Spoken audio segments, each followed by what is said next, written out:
I would forget that. Thank you so much, Sue. Okay, so we're going to begin with the final chapter of Nechemiah, chapter 13. And we are going to see how full this chapter is and how interesting it is. Here is where Nechemiah institutes some law and order. We're going to see why he has to do this, and we get to see his zealous behavior and his commitment to Judaism and the kingdom of Judah. And in the prior chapter, we learned that everyone had committed to keeping the commandments and the laws of the Torah. And here in this chapter, we are going to see that it seems the people have started to relapse, and go back into their old ways. I'm telling you, it is so frustrating, to read about such enormous opportunities that these people have and what they do with these opportunities. But before we start with the text of the chapter, I wanted to share some things with you because it has such relevance to this chapter. First of all, at this time, until the Second Temple period, about 1,000 years after the Torah was given, we had neither real davening, organized davening, nor did we have brachot, and neither did we have kiddush, nor did we have havdalah. But there was a group of learned sages who were part of, and I've mentioned this before, the Anshe Knesset Hagadolah, the men of the Great Assembly, which was instituted for Israel, for blessings and prayers, for Kiddush and Havdalah. And we learn that from the Gemara in Brachot 33a, and it tells us all the things, all the brachot, in addition to the Shmona Esrei that the Anshe Knesset Hagadolah instituted and put together. This was a body that was working in tandem with all the communities, like the communities in Bavel, the communities in Persia, communities in Judah, the kingdom of Judah, and certainly Nechemiah and Ezra were connected to these Anshe Knesset Hagadol, these men of the Great Assembly, as they continued their noble and probably very difficult work. And nowhere do we learn that they had a place to assemble. It seems as though a lot of the things that they come up with is done by, they could have used email, but they didn't have it, by letters and courier, in terms of, I imagine, parchments and written material, and sharing them. And what they did was crucial at this point in Jewish history, because interestingly, Beverly said last week after class to me, she said, Rhonda, you said that had Nechemiah and Ezra not come on the scene, we would have lost Judaism. And she said, but what about the community that was in Bavel, in Babylon? What about the community that we learn about in Persia? at the time of Esther and Mordecai.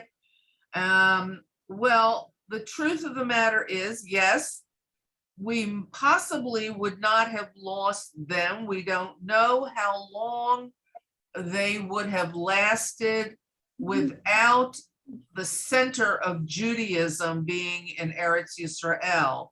We don't know how long these communities would have lasted. We see that in the story of Mordecai and Esther, that in the Megillah, the people had kind of lost, in many instances, lost touch with Judaism. And that's why Hashem creates this situation. He wants to remind them, you had the opportunity to go home to Eretz Yisrael and you didn't take it. You're in Gullus now, and now you're being threatened with annihilation. And this is proven true throughout Jewish history. We go someplace and we're threatened with terrible, terrible annihilation. And this has become our Masorah, basically. So even though there were communities at the time, and had there not been in Eretz Yisrael, we would have lost significant numbers of mitzvot, because there's certain commandments that can only be done in Eretz Yisrael. There are certain commandments that can only be done by the Kohanim and Leviim, and by the people, and with the tithes and bringing a Bikurim, etc.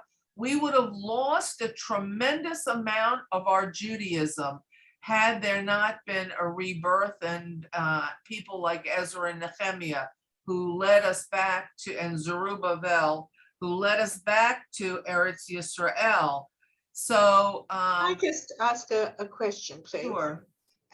Was Ezra the first to lead us back? No, Zerubbabel, when Cyrus the Great said, you can go home, he appointed Zerubbabel, who was of the Davidic line, and he was, I believe, the grandson of the last king of Israel.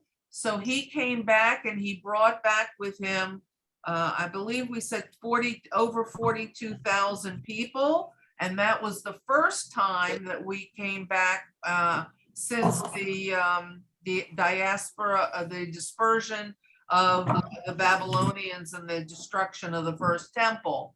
So coming back to the kingdom of Judah under now Darius, the king of Persia. So we find that that people have come back with Ezra, who led the second wave of Aliyah at the time, and then the third wave was under Nechemiah. So it's very important to understand that had these 120 sages of the Anshe Knesset Hagadola not come together, we would have lost a tremendous amount. There's some noise at someone's home. If you could mute yourself, please. So I think it's at Lori's. Lori, can you mute yourself? Lori, can you mute? Do you hear me? Yes. Oh, we do, but you need to mute I yourself. changed computers. Okay. So just mute yourself right now. Thank you. Okay. Thanks. Okay, so with the Anshe Knesset Hagadola, we find that what they did was not only create a uniformity for people all over, whether they were in Eretz Yisrael, in Bavel, in Persia, didn't matter where they were. There was some type of uniform prayer and worship of God the sages say, and included in the Anshe Knesset Hagadolah, included were the last three prophets, Haggai, Zechariah, and Malachi. And we understand that at some point there was some type of nevuah that said that the second Beit HaMikdash, which had been built under Zerubbabel, was not going to last forever.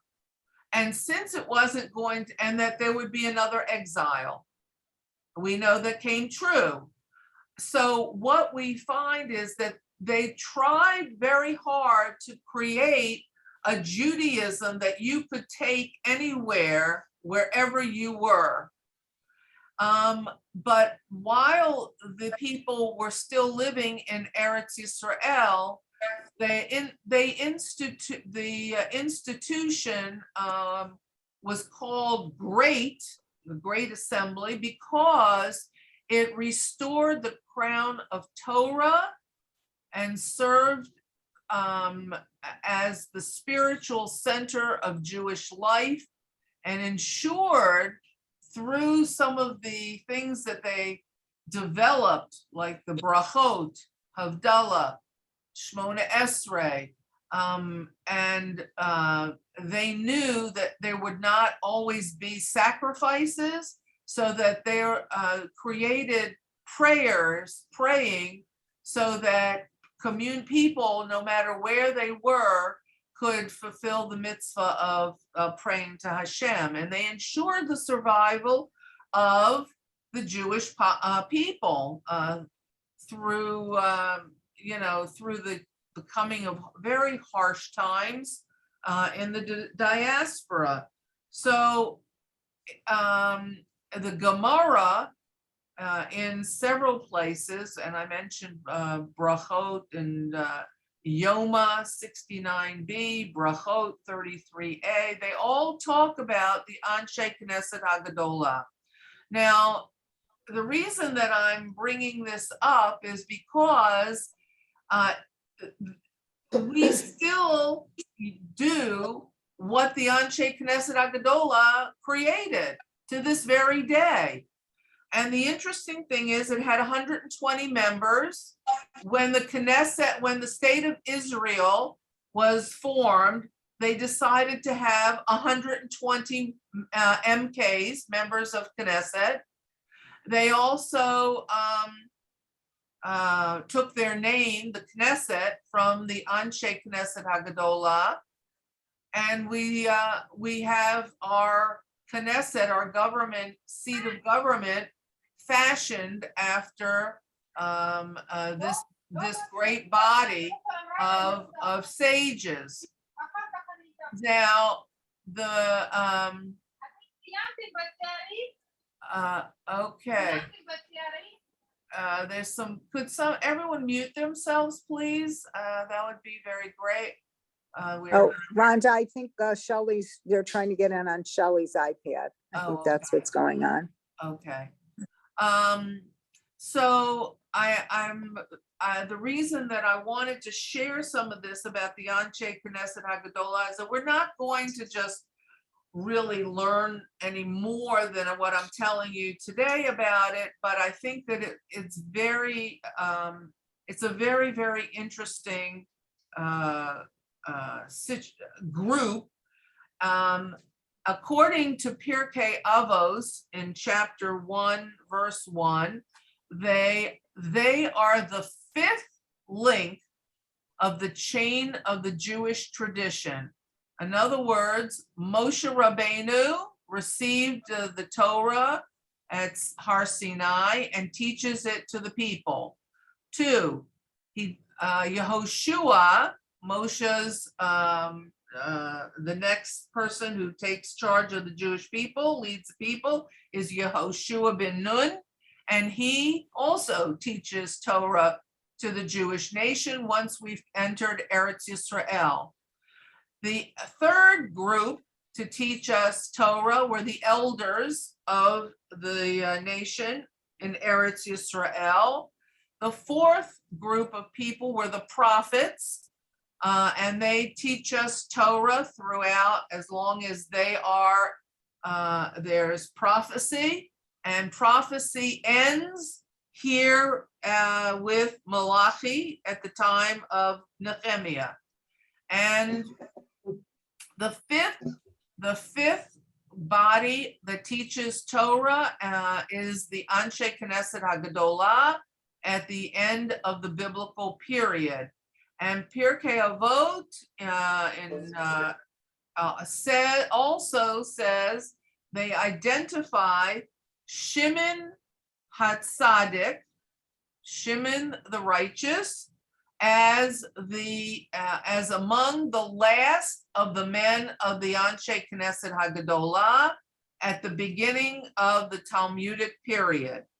So this goes on for quite some time, and as many of us might recall, that at this time in history, don't forget, we've been focusing on Eretz Yisrael and a little bit about what's going on in Persia, because Darius is king and he has sent Nechemiah as well as Ezra.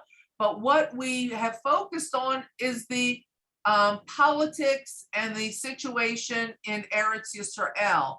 Don't forget that while Persia was conquered by, Bavel was conquered by Persia, Persia did not last forever. Who's knocking on the door of Persia to conquer it? But the Greeks. Remember the Greeks? Because after this period of time, when the Greeks start taking over the world's empire, they're going to be knocking at the door of Eretz Yisrael with all of the restrictions in the Beit HaMikdash. Don't forget, that's coming. That's coming after this period of time, maybe about 100 years after Nehemiah is finished.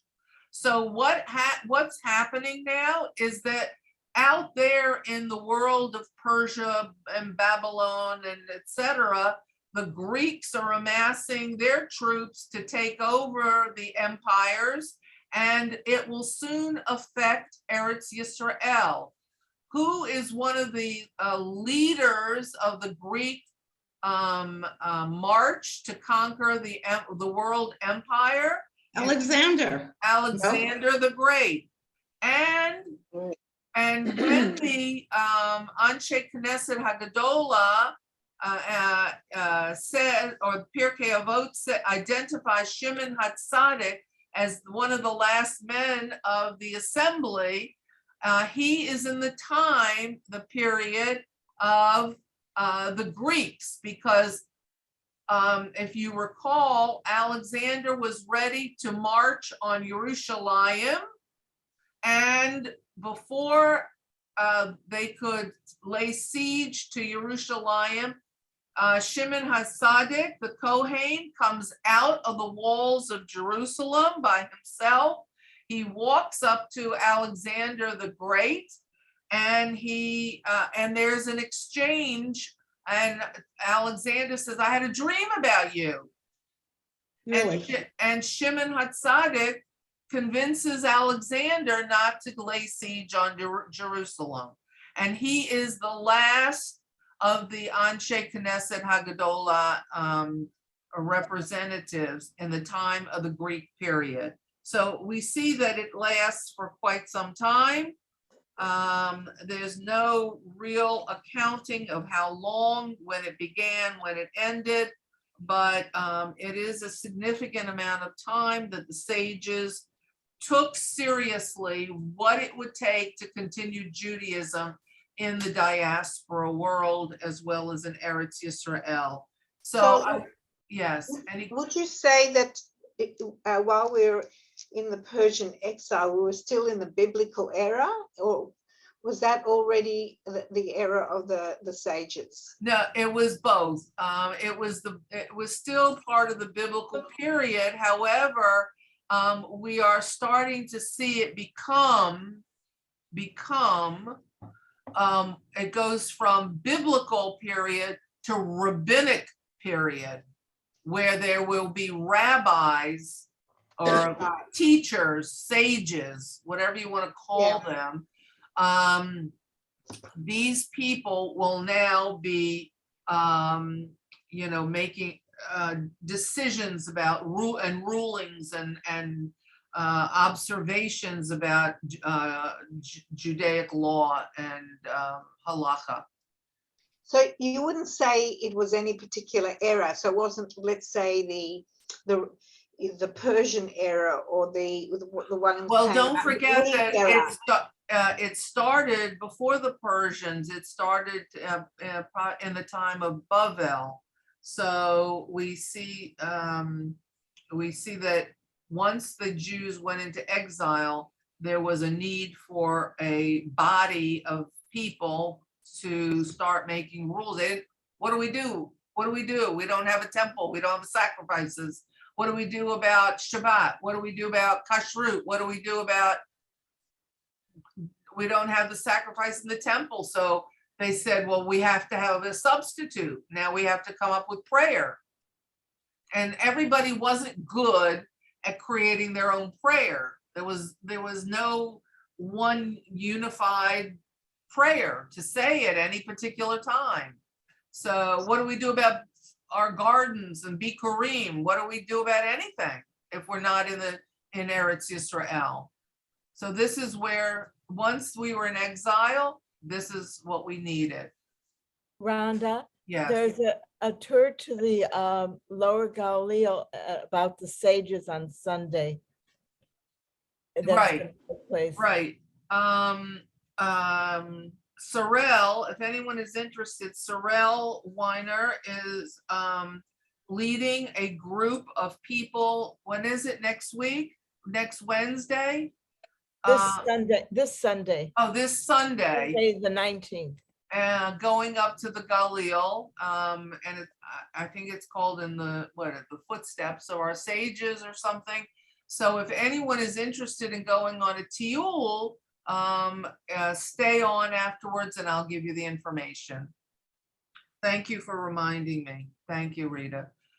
Any questions before we now go to the text of Nechemiah, chapter 13? Very nice. Okay, so let's start. I'm going to read for like one pasuk because I have a lot to say about the first pasuk, so let's turn to chapter 13, pasuk 1 in your text of Nechemiah, and it says. That's bigger. No, that's fine. That's fine. It says, on that day, the book of Moses was read in the ears of the people, and it was found written that an Ammonite and Moabite may never, wait a minute. Yeah, may never enter into God's covenant. Now, on that day, let's just take, what day? On what day? So what we're referring to is the prior chapter talked about, chapter 12 talked about the consecration and the sanctification of the walls of Jerusalem and the city of Jerusalem.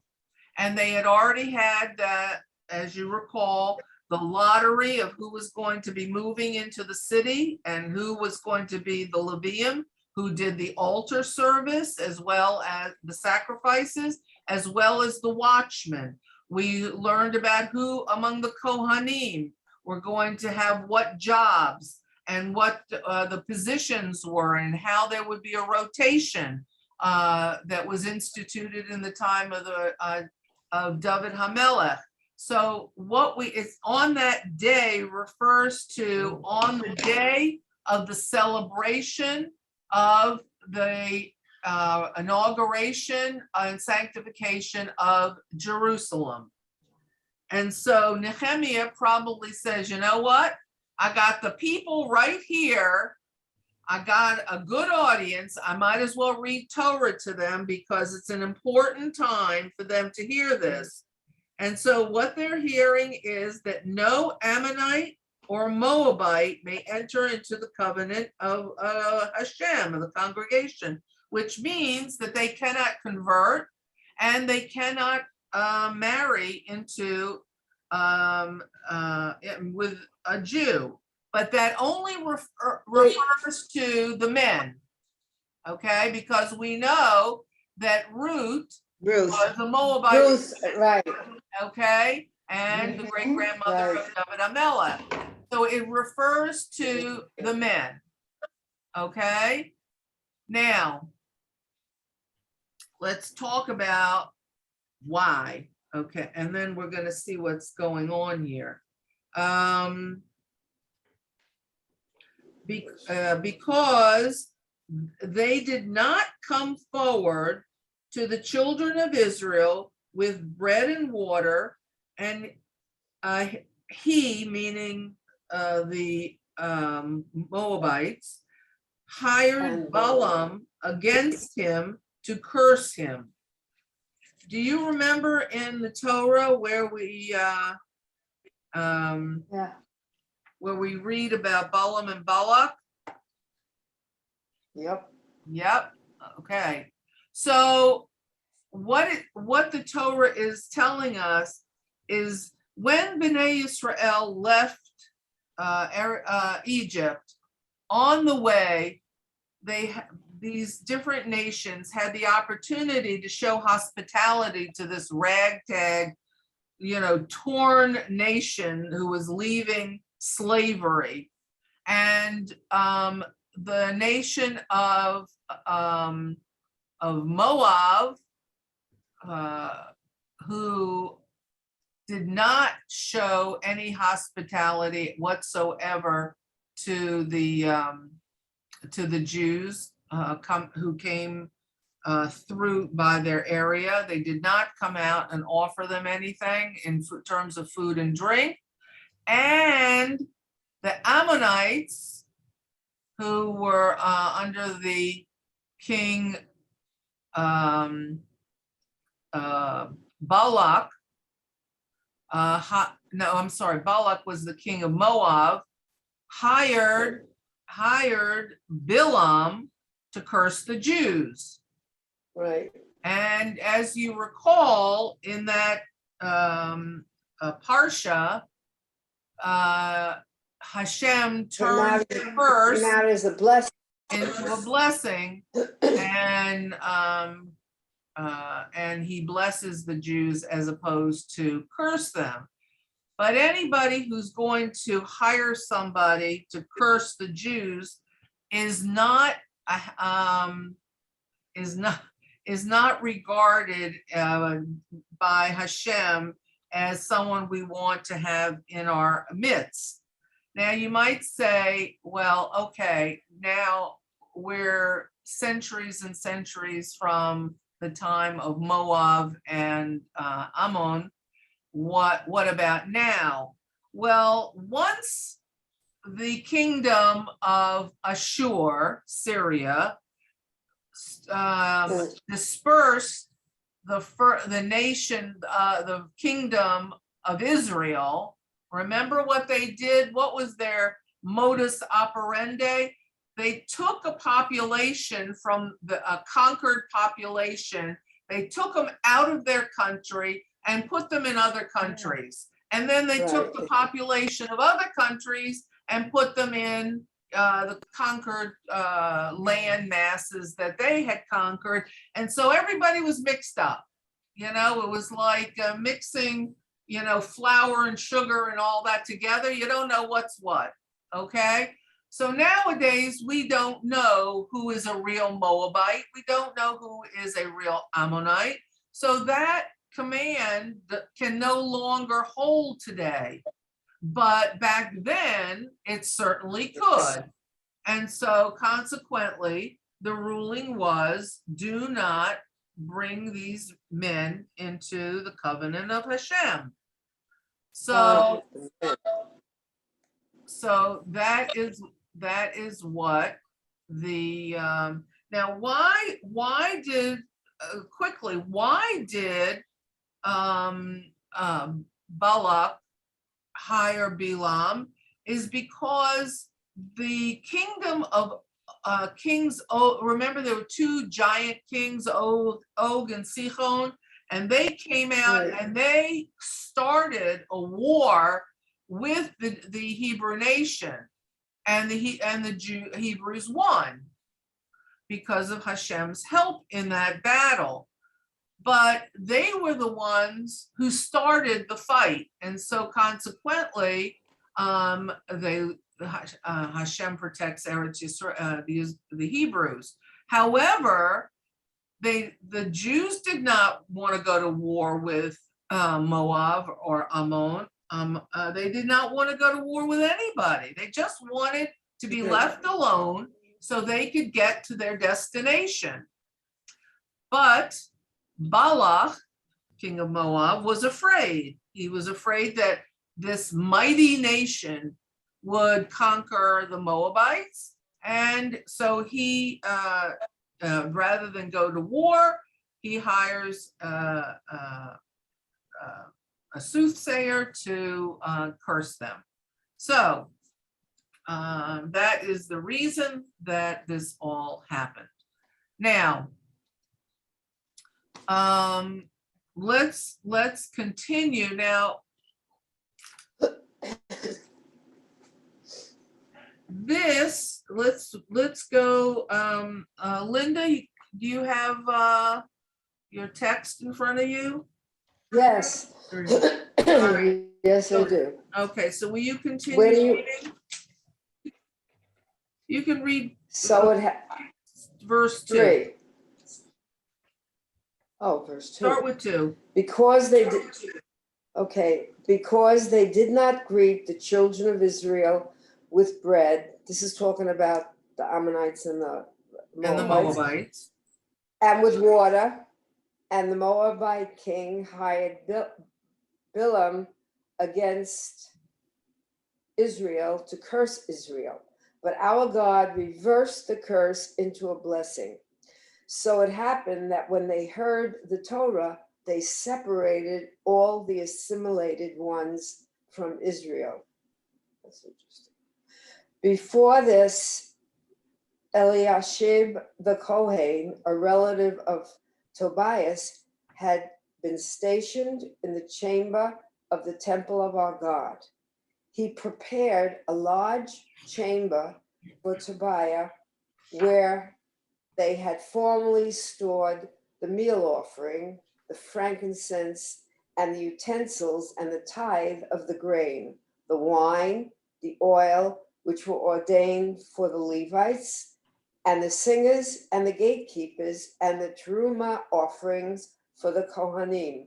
Now, during all Okay, this, stop. Okay, wait, so stop. now it's going to be, Now now stop. the I refers to Nechemiah, right? Now we hear Nechemiah Yes, talking. yes, okay.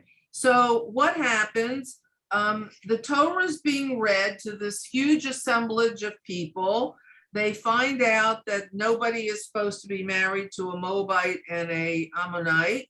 And it says, so it came to pass that they heard the Torah, and all who had assimilated from Israel separated. In other words, here we go again.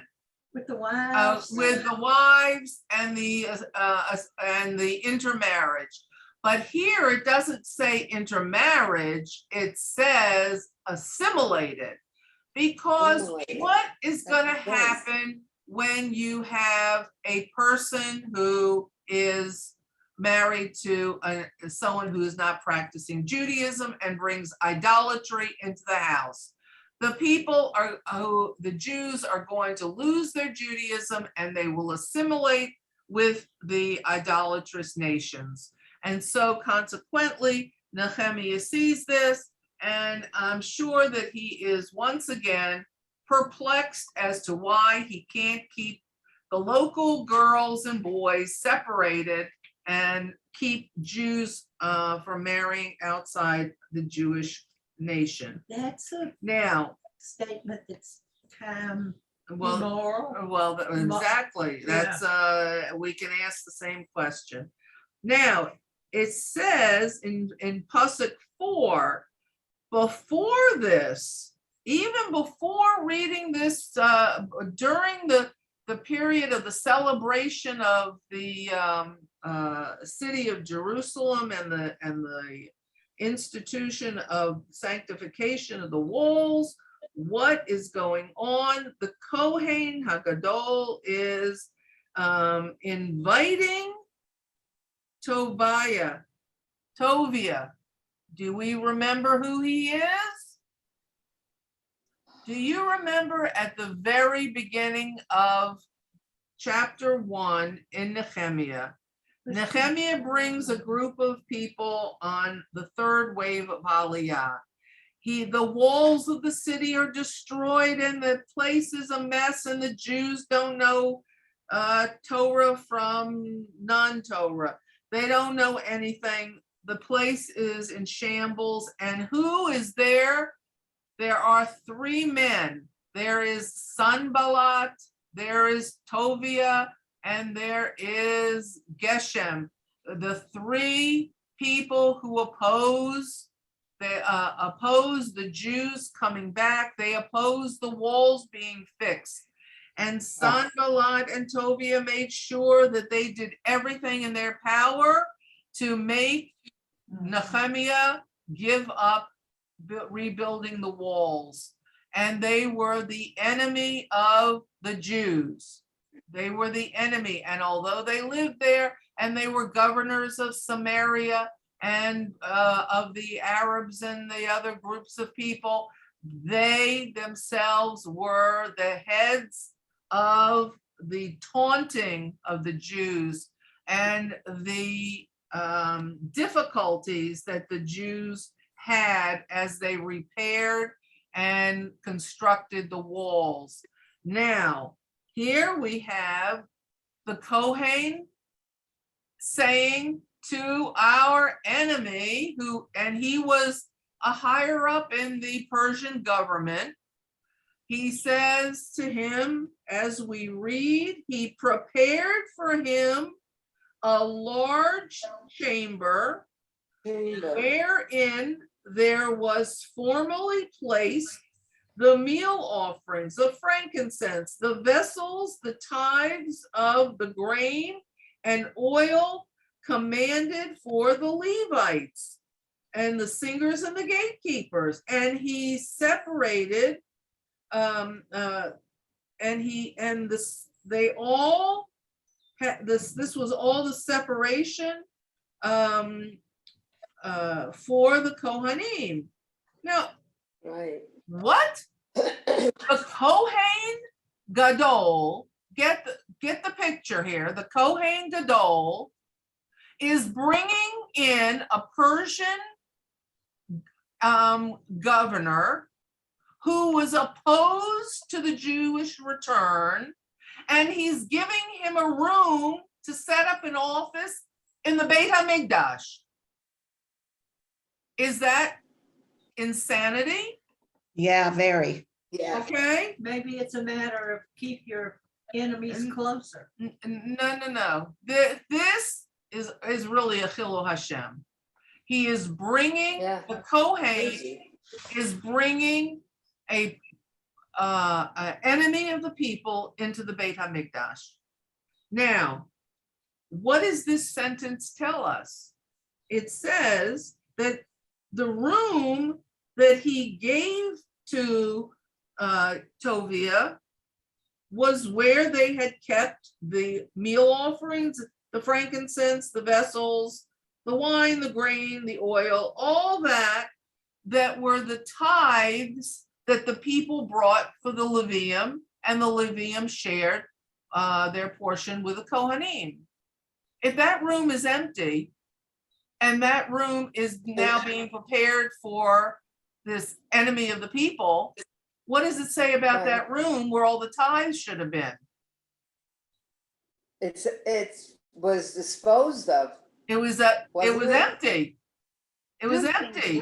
No, It they weren't means- collecting They tithes. weren't collecting. That's right. The people weren't bringing the tithes because they had vowed in their declaration that they were going to bring to Jerusalem all their tithes, that the Levium would no longer have to go to the farmers and the people to collect the tithes, but they would save them from leaving their jobs as Levium in the Beit HaMikdash and in the city of Jerusalem, and the people would bring the tithes at the appointed times, and that room would be full if everybody was doing their part.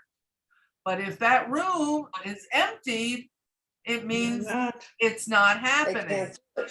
So the people are lapsing back into their old ways, and they are not bringing the tithes.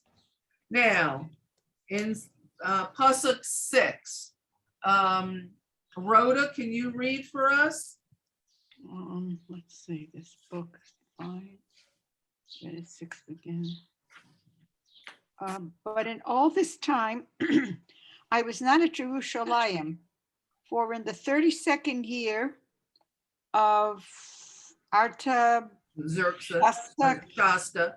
of king of Bavel, I came to the king, and after certain days I obtained leave of the king, and I came to Jerusalem and understood of the evil that Eliashib did for Tobiah in preparing him a chamber in the courts of the house of God. Okay, let's stop there. Thank you.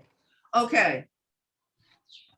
Here we learn that Nechemiah had gone back to Persia. There must have been some amount of time that he left. Maybe the king called him back. New, the king says, Darius says, new Nechemiah. I haven't had such a good wine bearer since you left, and I thought you were going to be there for a couple years, and now it's been a long time. So when are you coming back? So maybe he was recalled on a government mission, and he goes back to Persia to the king. We don't know how long. We have no clue, but it says when I return. Now, one thing we do know, and I think this is very fascinating, if you take your text and it says, for in the 32nd year of Artashasta, king of Babylon. Now, if you look at chapter 1, go back all the way in your text to chapter 1. Okay. Okay, can you go back to, and the first pasuk in chapter 1, verse 1, it tells us that Nechemiah, the son of Hakaliah, and it came to pass in Kislev in the 20th year of the king. So how long has the book of Nechemiah been going on? If it starts in the 20th year, 12 years. and now we read that this is the 32nd year, how long has 12 years? Okay, Nechemiah has been there 12 years. All right, we don't know how long he left for. We don't know anything about that, but he comes back and he says, I came to the king and I said to him, I need to go back. I need to go back to Judah.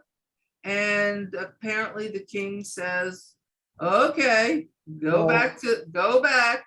And he says, and I came to Jerusalem and I thought into the evil that Eliashib had done concerning Tobiah. He heard about what had happened, that the Kohen Gadol gives a room in the Beit HaMikdash to the enemy of the Jews. And he says he thinks about it. He had to think about it for a little while. And then, Let me get. and then he said, and then he says, and then after I thought about it, let's see, let's see, and concerning Tobiah to Verse prepare okay, so he says that he's really concerned about this room that's been given to Tobiah. And he says, But he empties it out. and he says, this was extremely distressing to me.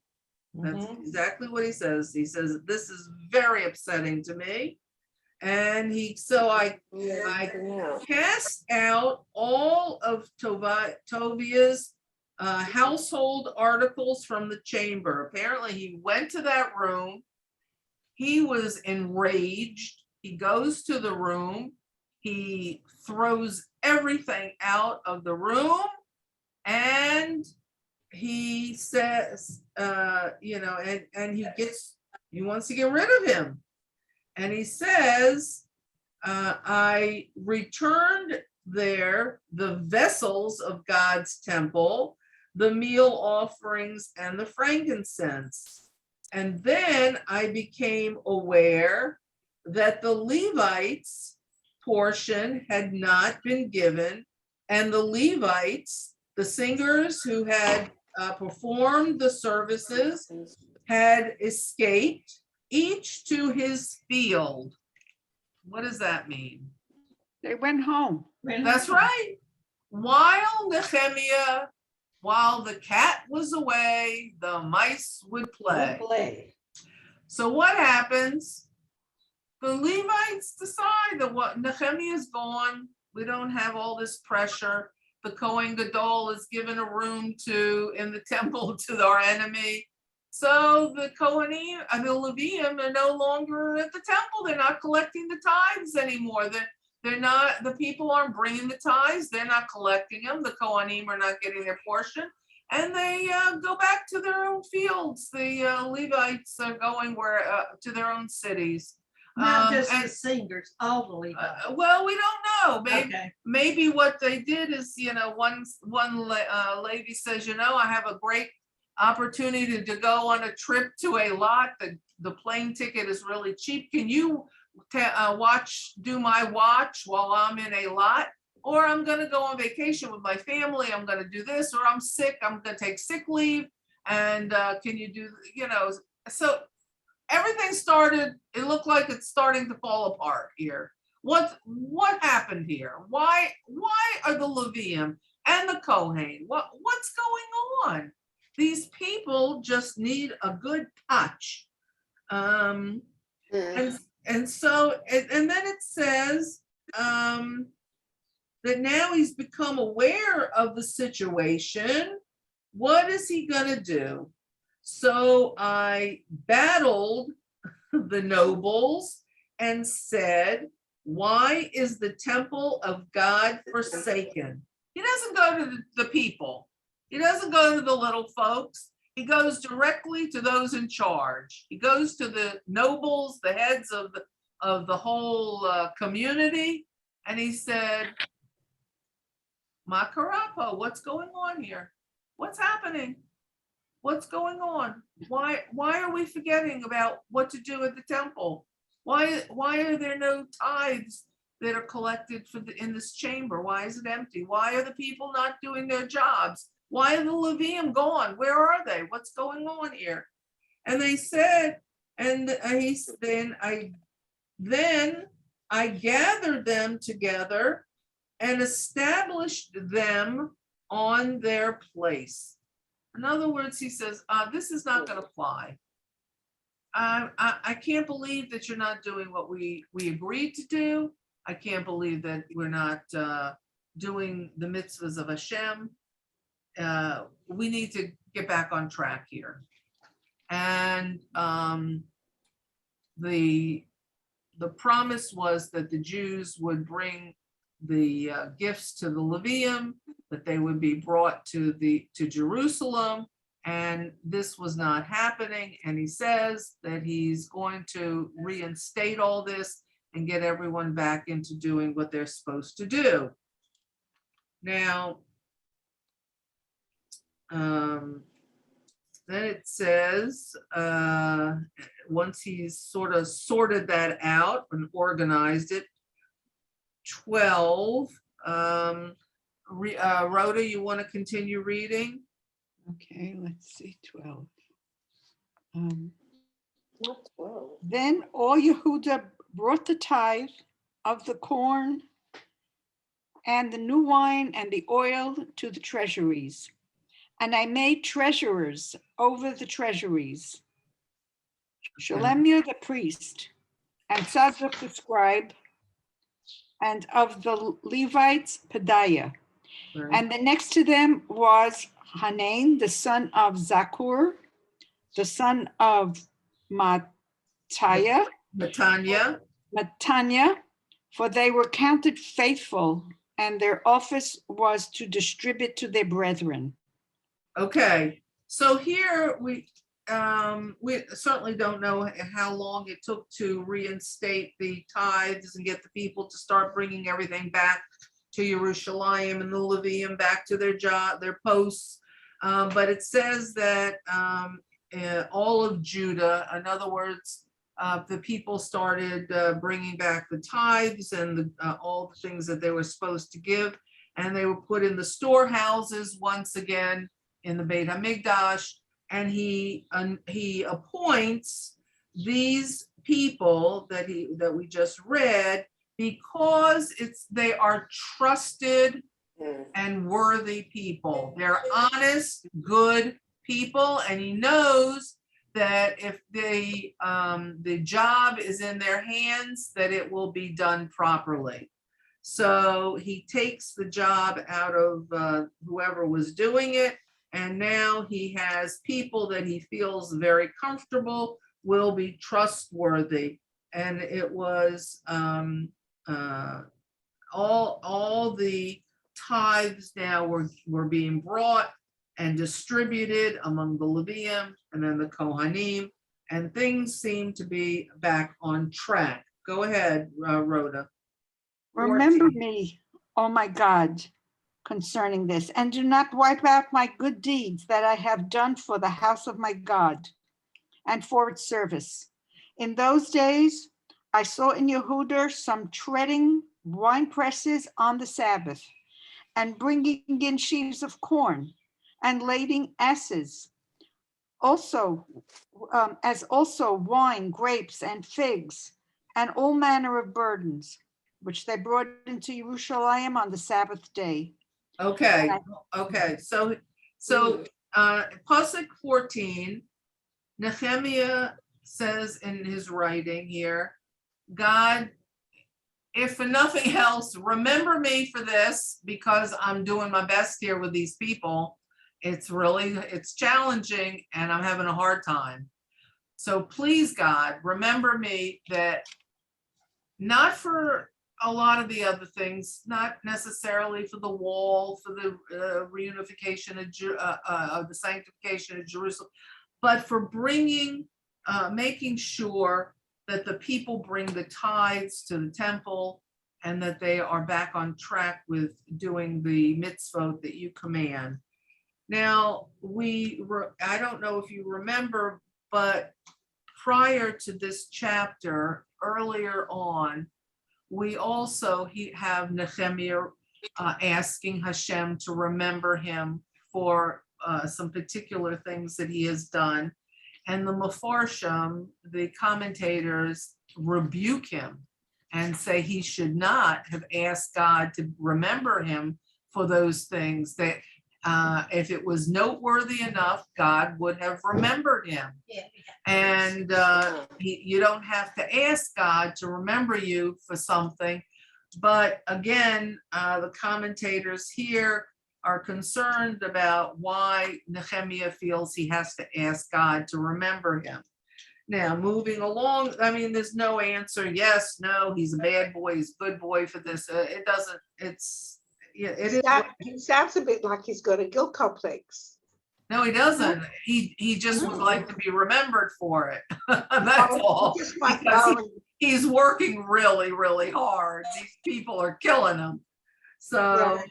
But how long did he go back to Persia? We don't know. We have no idea. Long enough for the mice to start playing because the cat was away. That's, we don't know. Look, it could have been a year, could have been 2 years, because certainly it takes months to get back to Persia, and it takes months to get back to Judah. So say it takes 2 months. I think I remember took 40 days of travel. So that's 80 days alone and just travel back and forth. I don't know what he had to do in Persia, so he could have been gone, a year or less or more. I don't know. So, but if he was integral to the society, being away for any extended length of time was not a good idea. You're right. It wasn't a good idea, and he sees that.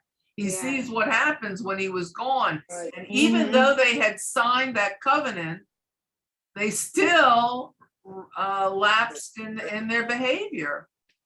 So here we have, let's see, where did we leave? Oh, in the days, okay, 50, in these days, I observed in Judah people treading on wine presses, in other words, making wine On Shabbat. on Shabbat, and bringing sheaves and loading them on their donkeys, and also bringing wine and grapes and figs and every type of load that they could possibly bring to Jerusalem on Shabbat. Shabbat again. Mhm. Didn't we just learn that they decided that they would not violate the Shabbat?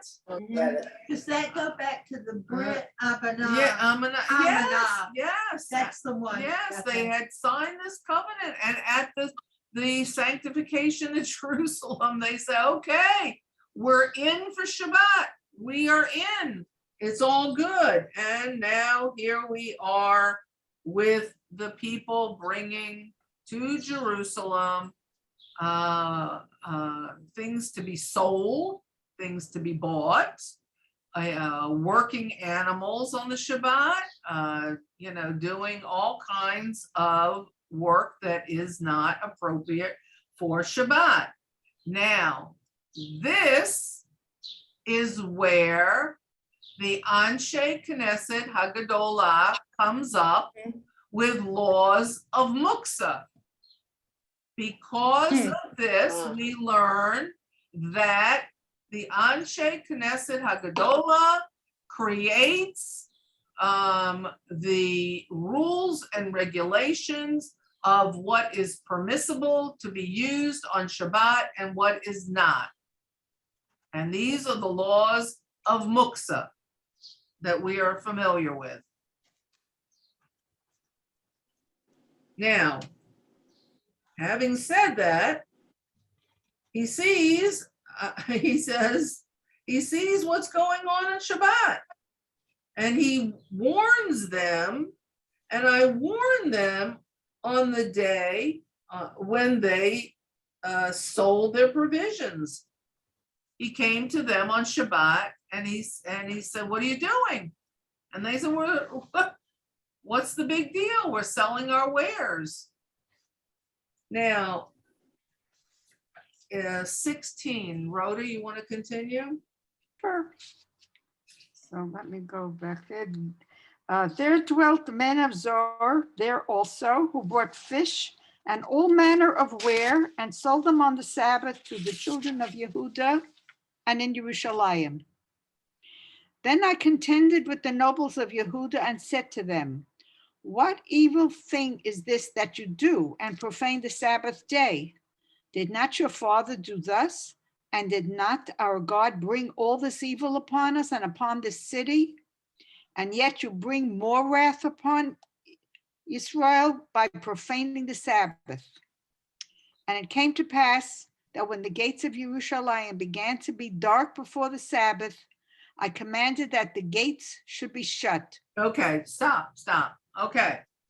So what he does, what Nehemiah does, is he goes to, again, and to the people, he says, look, these people who are coming, they were called Tyrians, a group of people who bring fish. They go fishing, they bring fish, and every type of merchandise that they have to sell, and they're selling it on the Shabbat to the Jewish people, and especially in Jerusalem. So he says, I battled. Now, he means he's fighting against this. He's really he's working hard. He goes to the aristocrats, once again, the nobles of Judah, and he says to them, what is this wickedness that you're doing? Why are you doing it? Didn't we just talk about Shabbat? Come on, guys, really? And did not you, your ancestors do this kind of bad behavior, and you cried about it, you wailed about it, you wept about it, and you signed a covenant with, with Hashem about it, that you weren't going to do this, and now you're back to your old ways, and you're bringing in all this additional wrath against yourselves. What's the purpose of this? You're desecrating the Shabbat, and he's just beside himself. It's 12 o'clock. Oh, it's 12 already? Yeah. Oh, okay. So I guess we're going to stop here. I didn't realize it was 12 already.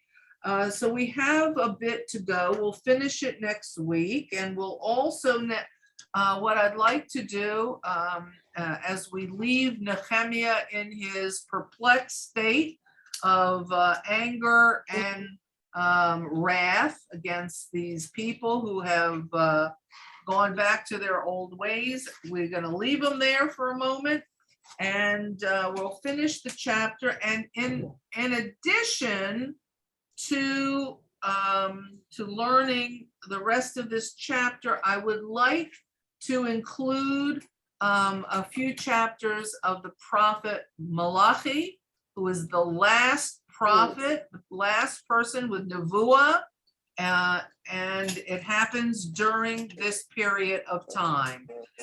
So it's What is the source of that? Sefer Malachi. Oh. Okay, he has his own sefer. So I would like to wish you a good rest of the week. You too. This is all we see what fascinating things are happening here, and hope and pray that that we can get through this and I have a tremendous respect for Nehemiah We need him today. after reading all this. And so please have a good week. Take good care of yourself. Be safe, be healthy, and come next week on time, please. A lot of you are coming late, and we have to start late. We don't get to finish. So let's start on time. I like seeing you here with your bright, sunny faces. So take good Thank you, care, dear. everybody. Thank you. Any Thank you. any Shabbat questions, shalom. any comments? Thank you. Thank you. Shabbat shalom. Thank